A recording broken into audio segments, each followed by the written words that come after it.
What's good in my chat? Probably should have called today off, but you know what? We're gonna fucking just push through it. We're gonna push through it today. Rays, Mr. Lungless, how are we?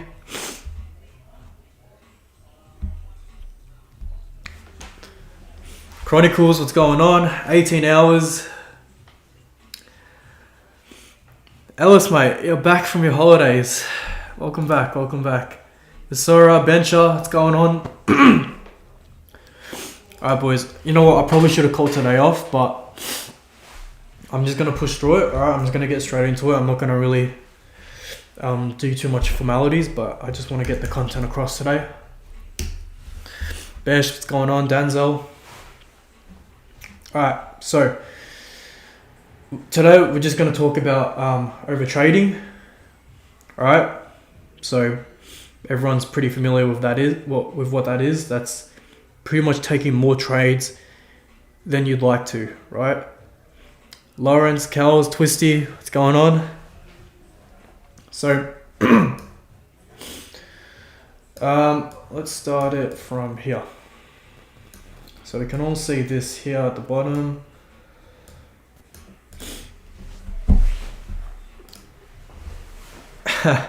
We'll keep it nice and simple, Kels, because my voice is gone and it's late over there, so we'll try to keep it nice and... You have a snow... What's snow bunny, bro? There's no... Don't worry, cuz. I'm sick, bro. I'm sick. I'm just recovering, you know? So look, overtrading ties in a lot with FOMO, right? And for those that don't know what FOMO is, that's pretty clear. It's the fear of missing out, yeah? It's like, for example, if someone's having a party and you're not there, you feel like you're missing out on something, right? So FOMO ties in a lot with overtrading, right? So the time that we see overtrading tying with FOMO is when you miss out on the setup. And that's, you know, most likely after seeing price hit your break even or your stop loss and then continue moving, right? So that's when it mostly happens, yeah? So we want to make back what we have lost. That's basically what entices us to overtrade, yeah? We want to make back what we've lost. We try taking extra setups, you know, setups that we're probably not setups that we're used to taking, or, you know, just forced setups, right? We're forcing setups to basically make back what we've lost. And that's where overtrading comes from. If someone is up for the day, like let's say, and I can speak from experience with this too, yeah? Honestly, I can speak from experience because I know the feelings, right? When you're up for the day, let's say you're up like $5,000 or up like 5%, whatever is more relevant to you. There's not really a reason for you to overtrade from that point because you've made your profit target. Most of you would be pretty happy if you had your first trade for the day hit and you've got 5% or 5K, right? From that point, overtrading isn't really that much of an issue from that point, yeah? For myself personally, I really don't find myself in overtrading situations from actually being up in profit for the day, right? Most of the overtrading situations come from you chasing your losses. So that's just me speaking from experience because obviously everybody's overtraded, I've overtraded, and usually it stems from your losses, right? You just want to make back what you've lost simply, right? So the key to avoid overtrading as a whole is by being patient and by going slow. And what I mean by that is if you're 0 for 0 for the day and you're looking for your first setup, don't jump straight into it. Just wait till you have something that aligns with what you're looking for, right? You don't have to force it. Go slow. You have all day, all week, all month.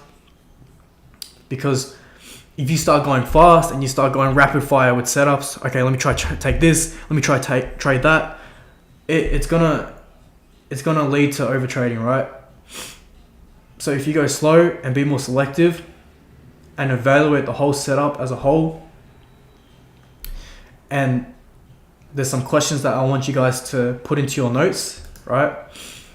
Doesn't matter if you're a beginner, intermediate, advanced, whatever you may be. These questions help. And sometimes when you're like, let's say you've taken like 1 or 2 trades extra than you'd like to, you can look back at these questions, ask yourself these questions, and if it's not meeting this criteria, then obviously you know that you are over trading. So just remember, before we get into these questions, you guys need to take things slow, right? Just take things slow, because when I'm in a setup and it takes about 8 hours, right, I'm not over trading in that time. The most risky part of what we do is the entry. That's the most risky part of our setup. Moving to break even is, obviously, we're covering our risk. The trade's sitting for like 8 hours. There's not much risk there, yeah? The risk is entering. That's where it all comes from. So, Brian, what's going on? Might want to rewatch it from the start, bro, after we've finished up. But that's where all the risk comes from. It's from entering the trade, right? That's where all the risk comes from. That's why overtrading is bad, because if you're rapid fire on entering trades, it could go one of 2 ways, right? Bad or good. So the first question that I want you guys to ask yourself, okay, and this is very important, is this a setup I can post in the Discord? Aaron, what's going on? And what I mean by that is, I want you guys to have a big think about this. Ask yourself, if I post this setup in this Discord, am I going to get flamed, right? Am I going to get flamed and roasted for this setup that makes no sense? Or am I going to get positive feedback from this setup because it's actually a good entry model, it's actually a good criteria, it actually makes sense? Ask yourself this question. If the answer is no, is this, if you feel ashamed posting that setup in the Discord, and I don't mean like feel ashamed as in like because you don't have the knowledge. I mean, if you have the knowledge and you know it's a shit trade and you don't want to post it in the Discord, that's already a bad setup, right? I'd consider that overtrading. Okay? Hitman, what's going on? So, Artek is late, what's going on? So if you can't post it in the Discord, it's more than likely a result of your overtrading. If you can post it in the Discord, that's good. That's one of the questions that have been answered. You can post it in the Discord, you can get positive feedback. And I don't mean as in like, like you have your change of character wrong and you post it in the Discord, like that's fine. Mistakes like that are fine.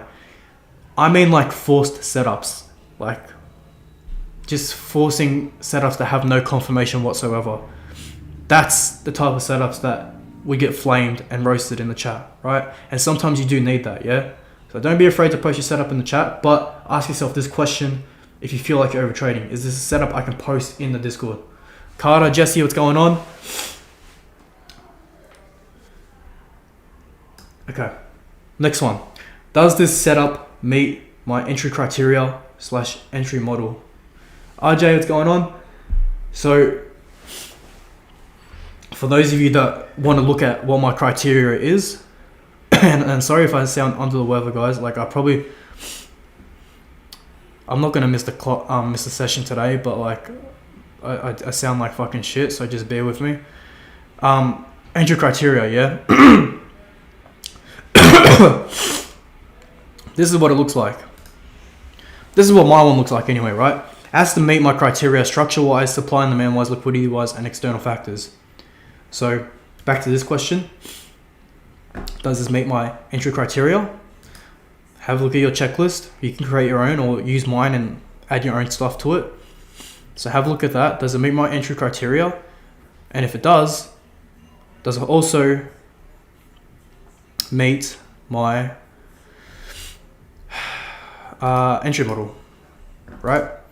Does it meet one of my entry models as well? So if it does, that's good. Has to meet both, right? Well, look, it has to meet the entry criteria with the entry model. You'd like it to meet your entry model, but if you're collecting data on entry models that you haven't used before, that's fine, right? But for the majority of the time, you'd like to be using an entry model. The entry criteria is a non-negotiable.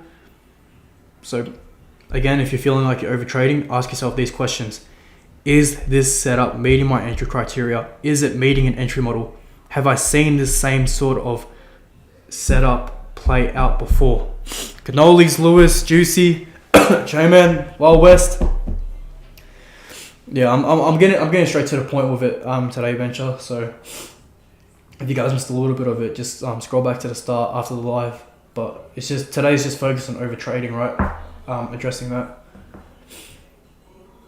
Okay, so third question I want you guys to ask yourself, and remember, write down these questions. All right, have these questions in your Notion somewhere, wherever, on a piece of paper, because we all overtrade from time to time. We all take an extra trade that was stupid to take.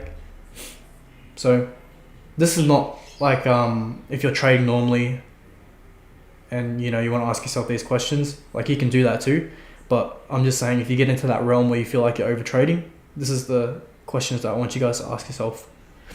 So I thought what's going on. So how close am I to my trading limit today?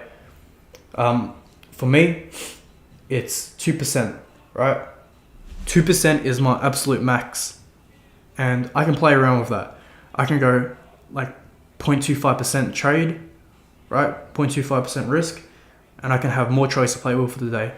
Or if I want a more disciplined approach, I can go with like 0.5%, and that's only 4 trades for me for the day. Yeah. So you can play around with it, but just make sure you're actually looking at your daily loss. And I'm not talking about your FTMO, your funded. This is just your own personal daily loss, right? This is your own discipline, and just pretty much having self-discipline to say, okay, I'm not going to go past this. I'm going to build good habits, and I'm not going to go past 2% for the day, right? This is important, because if you can't even do that for yourself, it's going to be very hard to like actually be disciplined in the future. So please build good habits, and have a limit that works for you. Doesn't have to be 2%. It can be whatever you want. All right. Just make sure you're following your habits. Following your limits and building good habits. That's what I want you guys to be doing. All right, next one. What are the conditions like? So, if you're if you're taking, like, let's say, we're down 1.5% for the day. We've taken a couple trades. Most of them have been L's, and you feel like you're overtrading. Have a look at what the conditions have been like. All right. So if the conditions have been good, and if you don't know what the conditions are, just have a look over here on the left. Go through the where is it at? Trading conditions right here. Have a look through there. It just explains what trading conditions are. But if the conditions are not good, and you feel like you're overtrading, maybe it's best to come back tomorrow. Yeah, maybe it's best to come back in 2 days. Maybe it's best to come back in a couple hours and let price do its thing, right? If you just keep trying to force it and overtrade, it's probably part of the reason is probably because news has just happened or something like that, or the conditions are in a range, we can't get out of it. Just stuff like that, yeah? So just make sure the conditions are okay, because, that could be the reason why you are down 1.5% for the day, right?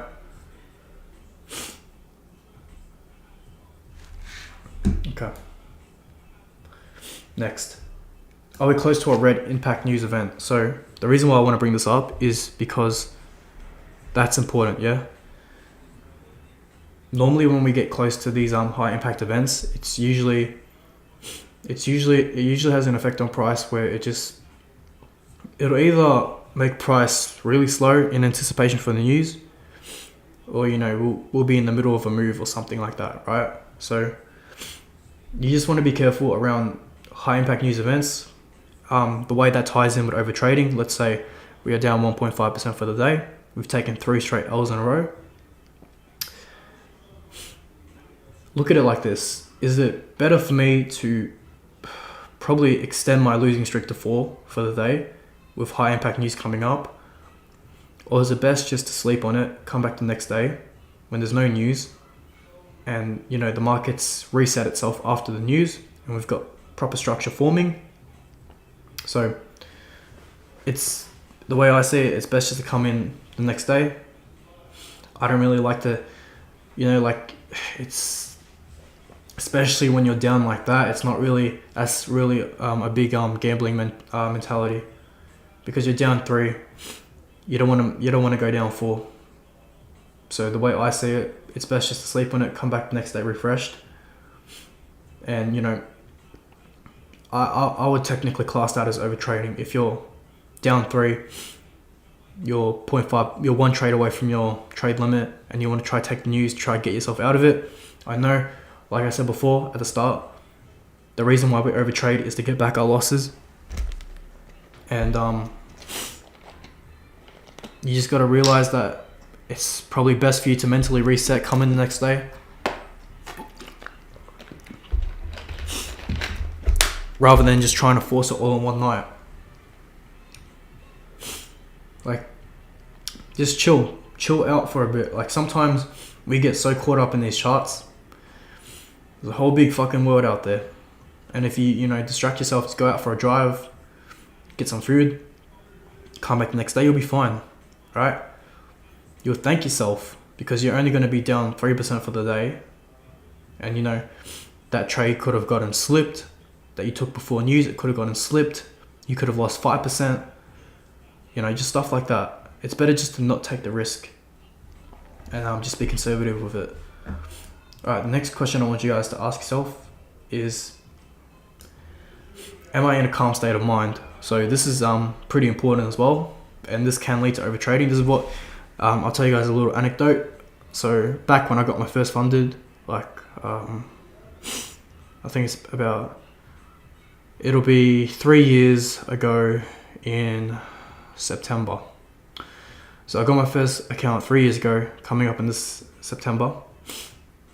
It was a 100k account, and I wasn't in a calm state of mind, and it reflected in my trading, and I overtraded. That was historically, forever, it will be the worst overtrading I've ever had. I think I took like 400 or 500 trades within a month on the live account, on the live $100,000 account, right? And that's because I was not in a calm state of mind. If I took that month off and I came back the next month, I would have done fine. But because that month shit was happening, I wasn't in a good calm state of mind. It led to overtrading, right? So make sure, especially for those of you guys that are doing a challenge or you got a live account, think about it like this. It's just tools to make money, right? We don't know how long funded accounts will be around and whatnot, obviously they're really good and stuff, but they probably won't be around forever. So it's good just to build your personal up and work from there. But try sever the emotional attachment that you have with your funded account. Honestly, anything past getting your money back. So let's say you get funded, getting your money back and making profit on top of that. So one profit split, that's success. I don't know how anyone could say that's not success. Like, let's say 100k account, I make 5 grand, I get my fee back, so I get like 6 grand back. So now I've got a free account, I got my money back. It's just house money. Anything past that's not a failure. I don't know how anyone could say that's a failure. You've got your money back that you've invested into the funded account, and you've made profit on top of that. Anything else is bonus. You could put a couple grand into your personal, start working off that, and then you can start looking at other options. But anything past that is not a failure, right? And to get to that point, you have to make sure you are in a nice calm state of mind, and that's very important. Yeah, you guys want to make sure that you are just not you just want to make sure you're present. If you're thinking about other things. It's probably going to take an impact on your trading, and it's going to come to the end of your it's going to come to your profit split. When your profit target, you're in drawdown, and you're just going to wish you hadn't have traded during that period. And I'm just speaking from experience once again. That's how I felt.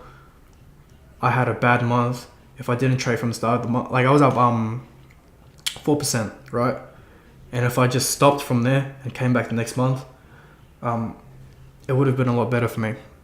And I just wish I could have gone back in time and told myself 1 month ago, please just stop trading the account, come back next month. So that's just speaking from experience for you guys. No, I don't, Marvelous. Not for myself to live in, bro. I got some shit going. Just make sure, like, you guys, just don't get too impacted from other shit outside of trading. And if you do, just make sure that you're away from the charts, because that will impact you a lot. And I'm just gonna speak from experience, just like from that whole story. So just make sure you guys don't do anything like that. But any other questions for the overtrading part, chat, before we go through the AD/USD outlook and and the DXY and the news for the week? Anything else? And make sure you guys write down these questions as well, yeah? Put them on notes, put them on your Notion, put on a piece of paper, whatever you do with it. Make sure you write it down. Because if you feel like you're overtrading, or you feel like you're getting close to it, and you ask yourself these questions, if one question is wrong, yeah, I will, bro, 100%. I'll get them to send me a new account. Probably, when's a good time? Probably after August, bro. Probably after August.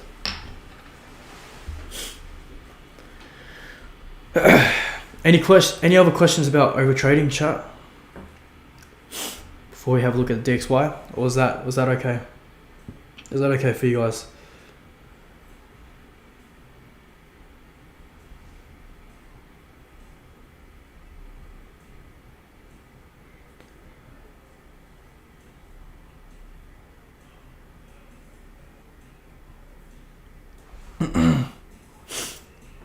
Okay, looks like we're okay with that one. If you feel like you're overtrading, then you probably are. Facts.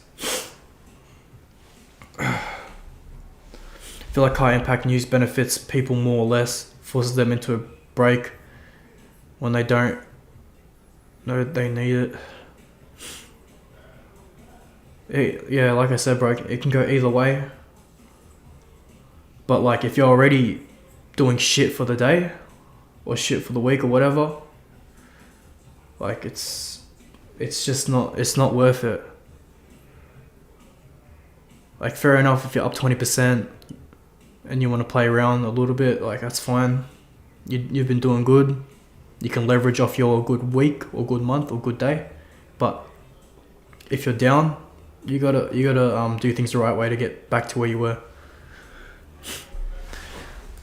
Alright, we'll go through DXY chat. I'll pop that in the thing as well for you guys.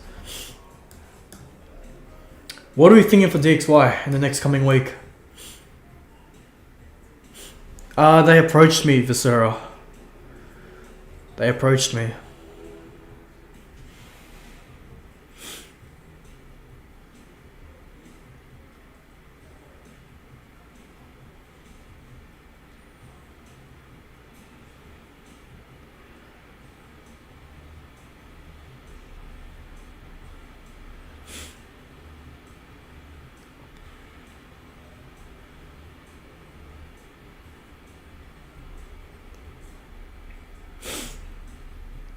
What have you guys got for DXY in the coming week?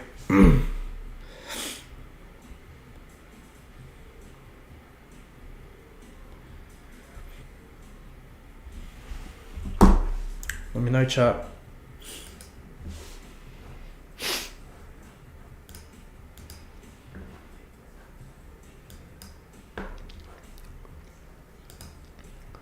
Bearish.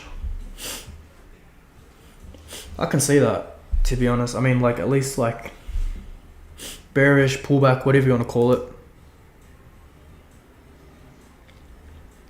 Yeah, I reduced my risk, J-Man. That's all it is, bro.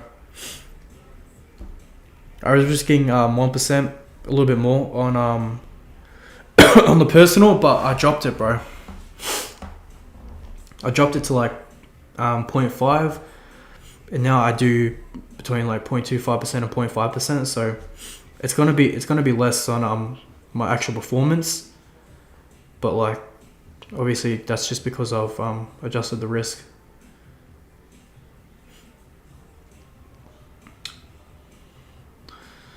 Let's see. DXY heading off the 4-hour zone twice. I think it will retest it and maybe break through.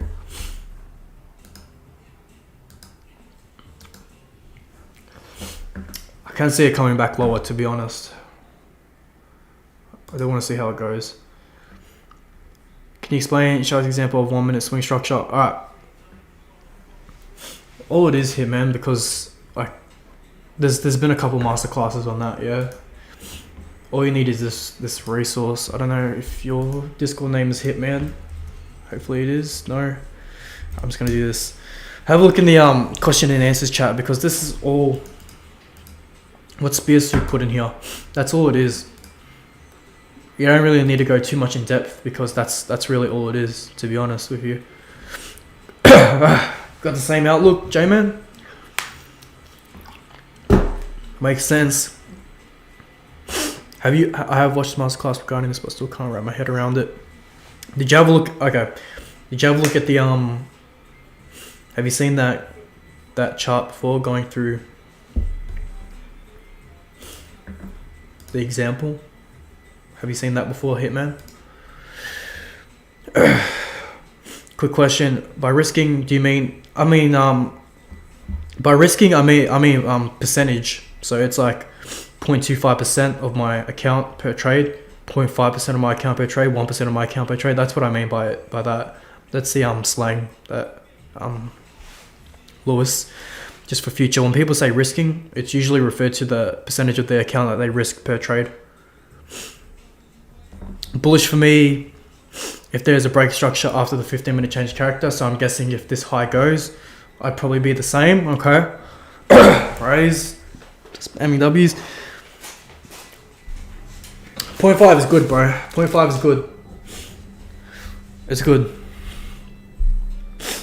Because if you go past 4 trades, like, well, for me anyway, if I go past 4 trades, I need to just chill the fuck out and stop. You know what I mean? If you're still not sure, bench it, just test it, bro. Test it. Have a percentage that you want to stick to for the day, for drawdown, and just go from there. Okay. Yeah, look, to be honest with DXY, I think it's pretty simple for the alert to go up here.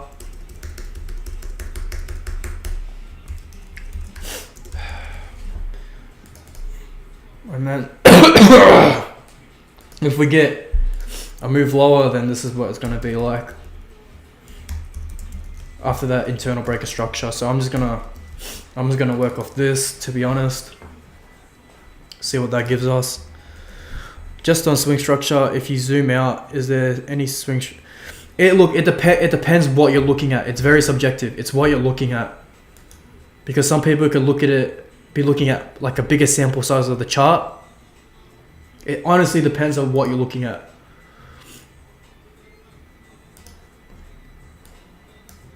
So for example, if I'm looking at this right here, yeah. Let's say this. So my my swing structure here would be from this swing point to the low to the high, and to here where we're at the moment. Those are the swing highs and swing lows of what we're looking at. So anything within is internal structure. Almost looks like to me that DXY is failing to put in a new high. If you consider the fact that most USD pairs are bullish right now, yeah. Let's see how it goes. Ben, show what's going on. Lewis, Bryce, we went through over trading today. Yes. Look at this bullshit. Fuck, how much did it run now? Oh yeah, it ran 100 grand. And I caught the top here too. Oh, okay. I can't be can't be thinking about that. I really don't want to look at that. Trades that I was in, and they fucking do all that bullshit. Alright, cool. Chart is fucking hella messy right now. Let's clean it up. Keep that because price came off there. Don't need that. Already did the breakdown for that. Price went through that. Alright, cool. So it looks like we're in the middle of a pullback. Obviously there's a nice 4-hour breaker structure right here, or change character, whatever you want to call it. We'll just call it a nice 4-hour breaker structure. Say for example, I'm executing on the 1 minute looking for my 15 minute. If you're executing on the 1 minute, look, it honestly just depends. You're gonna have to give me some chart examples. Basura. Actually, have a look at the masterclass setting up my day, or setting up my setups. That goes through what I go through from 15 minute to 1 minute, 4 hour, going through the DXY and whatnot.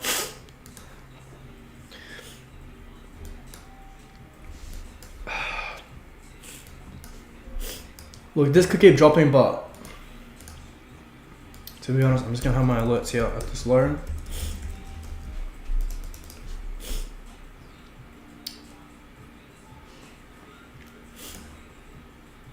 Not a whole lot of structure to actually mark out here because prices just dropped a lot like that. Look, to be honest, I think I'm gonna be more cautious next week because even though we're very far down in this leg, there's not really a lot of structure to go off of. So just going off these alerts, I just want to see how structure is printing. And if supply and demand is being respected.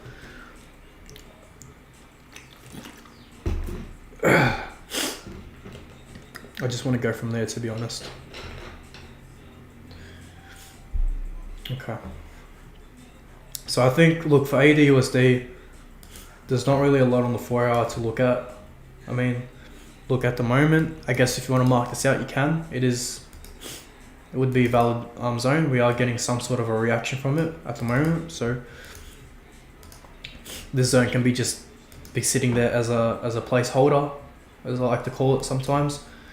So, if I do want to see here if we can get, structure, giving us that order flow shift, start getting new highs, new break structure to the upside of the zone. That will be pretty interesting.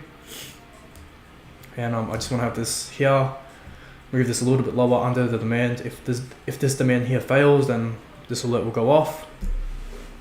So in terms of positioning of alerts, I think I'm happy with that, to be honest. Your swing structure will be on the 1 minute if you're executing on the 1 minute. Yeah, it just depends on what what you execute on, to be honest.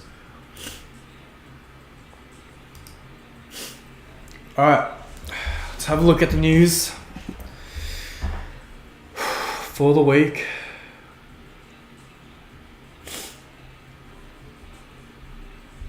Okay. So Monday is not looking too bad. Just a little bit of orange news, but that's fine for us. Not much of an issue.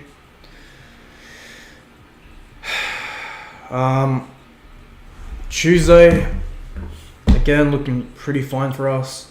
If you're trading USD, just got to be mindful of this. This one isn't too big of an impact news event, so I don't think the markets are gonna play around for. Gonna wait for this one and go slow. CPI, this will be big. Inflation. Got to see what that comes in at. They are forecasting higher inflation, so that might be bullish for AUD/USD. Keep that in mind. Obviously, don't trade it because that's very stupid.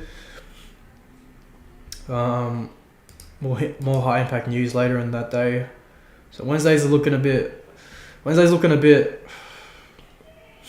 just gotta be mindful of that news. I'll still jump on a live on Wednesday, but gotta be aware that we have high impact news before they're live. We have high impact news after the live. If we do get a setup here, you know, we gotta be grateful for that.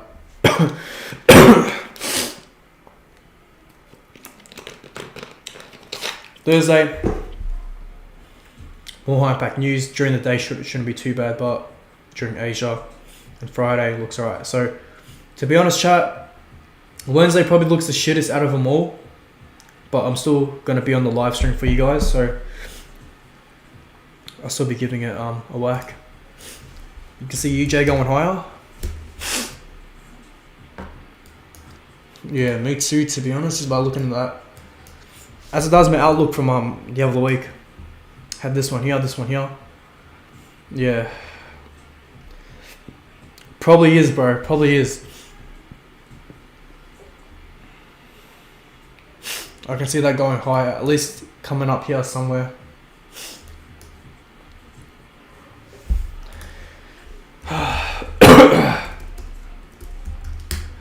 But I think that's it for today, chat. That's all I really wanted to go through, that overtrading for today's session. What I'll do is I'll bring this over here and I'll screenshot it for you guys. Screenshot that. I'll chuck that in here and probably pin it.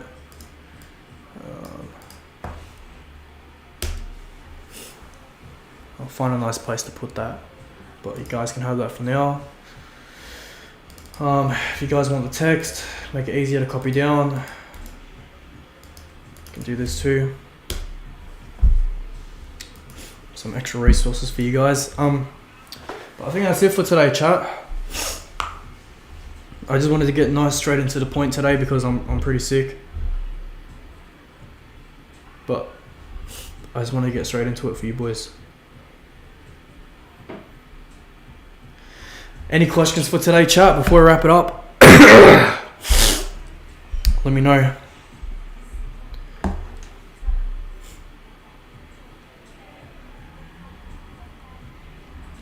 Apologies for sounding under the weather, chat. It's the only way for me to get this fucking session done and get this overtrading across. And you know, someone DM'd me earlier this week and they asked me to go through this, right? They asked me to go through overtrading, and I'm like, all right, that's cool. You know, if you guys want to DM me and ask me to focus on a specific topic, I'm happy to do it. You know, as long as you're respectful about it and you know you actually need it, then we'll go through it. So I apologize if the enthusiasm is not there on my part. It's hard to be enthusiastic when I really don't want to be talking because of my throat. But W Juicy, W Artekers, W Elge, welcome back as well. Cypher, Twisty, Visura, Cannolis, Carter, Owen, Nigel. Make sure you actually write down those questions too from in here, chat, alright? Because if you go through all this stuff, you'll be fine. You'll know if you fail one of these things here, it's overtrading straight up. Oh, I know, bro. I know, Bryce. Bro, tell me about it. I know that's the reason, bro. I know that's the reason. Don't worry, I'm gonna rest today. And then I got jiu-jitsu tomorrow. Alright, boys. Shara, Aaron, JRA, Michael, Bryce. I'll catch you boys on Wednesday. RJ. Enjoy the rest of your evening today, boys. And make sure you guys take it easy next week as well in the markets, alright? Alright, chat. Okay.